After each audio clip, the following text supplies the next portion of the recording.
படிக்க சொன்னால் படிக்கவும் மாட்டேன், உருப்படவே மாட்டேன் அப்படின்னு சொல்லி உங்களெல்லாம் ஒரு லிஸ்ட்டில் வச்சுருப்பாங்க பாருங்கள். வீட்டில் என்னைய அப்படி தான் வச்சுருந்தாங்க. இது எதுக்குமே லாய்க்கு இல்லை. வீட்டில் தான் அப்படின்னா, வேலை பார்க்குற இடத்துல அப்படி தான், அங்கே தான் அப்படி தான், சபையில் அதுக்கு மேலே இது தேராத கேஸு அப்படின்னு தான் வச்சுருந்தாங்க. அந்த ஹேண்ட் ஆஃப் காட் என் மேலே நான் நினச்சதுக்கு மேலே தூக்குச்சு. அந்த ஹேண்ட் ஆஃப் காட் என் மேலே நான் கேட்டதெல்லாம் பெற்றுக்கொள்வேன். எஸ்ரானா நெகேமியானா என் மேல கத்தர். மோசேனா தாவீதுனா என் மேல கத்தர் கரம். எஸ்தர்னா தெபோரானா என் மேல கத்தர் கரம். கொடுக்கும் கரம், காக்கும் கரம், விலகாத கரம்.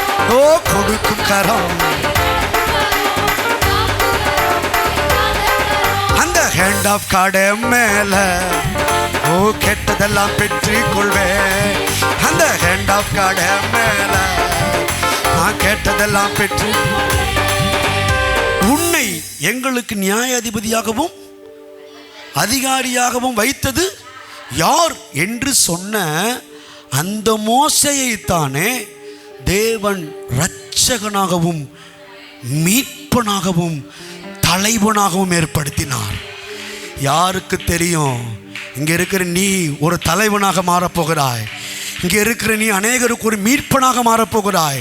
இங்கே இருக்கிற அநேகருக்கு நீ நியாயாதிபதியாய் மாறப்போகிறாய்.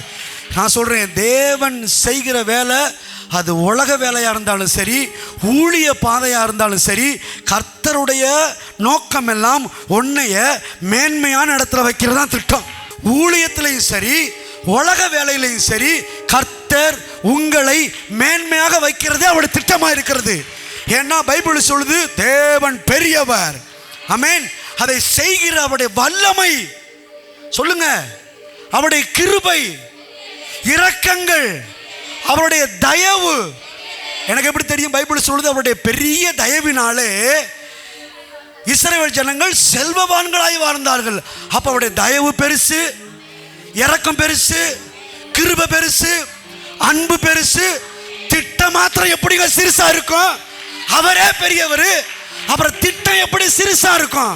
உங்க மண்டைக்குள்ள இருக்கிற இத்தினுக்காண்டு மூளைக்குள்ளேயே உங்க பிள்ளைய குறித்து பெரிய திட்டம் இருக்குன்னா, அவருடைய மண்டைக்குள்ள இருக்கிற அத்தாம் பெரிய மூளைக்குள்ள எவ்வளவு பெரிய திட்டம் இருக்குன்றேன் நான் சொல்றேன். அதான் சொல்றாரு, பூமிக்கு வானங்கள் எவ்வளவு உயர்ந்து இருக்கிறதோ அவ்வளவு உயரமாய் உன்னை குறித்து என்னுடைய எண்ணங்கள் அவ்வளவாய் உயர்ந்திருக்கிறதை அறிவே.